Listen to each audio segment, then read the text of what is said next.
સુરતમાં કથિત food poisoning બાદ 4 વર્ષની માસૂમના મોતનો મામલો. રાજ્યના આરોગ્ય મંત્રી પ્રફુલ્લ પાનસેરિયાએ ઘટનાની ગંભીર નોંધ લીધી.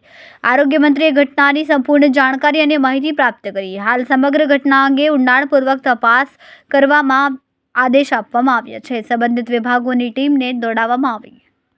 जी सर, अपना नाम डी ठाकुर फूड सेफ्टी सूरत महानगर जी पुणे शीतल रेस्टोरेंट में पहुंचने कारण एक 4 વર્ષની બાળકીનું મોત થયું છે.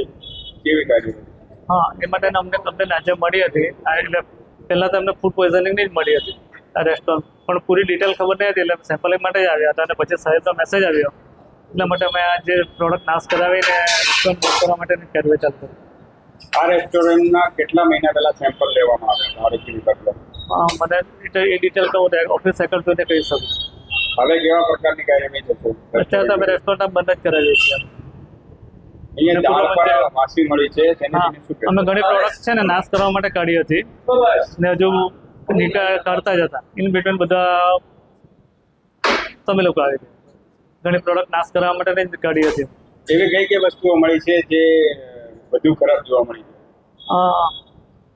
ચોકડી તૂટેલી છે પથ્થરી માટેના, એમના ક્લોઝ ને થોડાક વર્કર્સે ક્લોઝ નહીં પહેર્યા હતા ને થોડી પ્રોડક્ટ બધી મસાલે ખુલ્લા હતા. એ ફેંકવા માટે કાર્યવાહી ચાલુ કરી. કેમેરામેન સેનિલ વિરાણી સાથે વાલ છેઠા, માનવ પ્રભા ન્યૂઝ, સુરત. અમારા વિડીયોની નવી નવી અપડેટ મેળવવા માટે સબસ્ક્રાઇબ કરો માનવ પ્રભા ન્યૂઝ ચેનલને. બેલ આઇકન ક્લિક કરો લેટેસ્ટ વિડીયો સૌથી પહેલા મેળવવા માટે.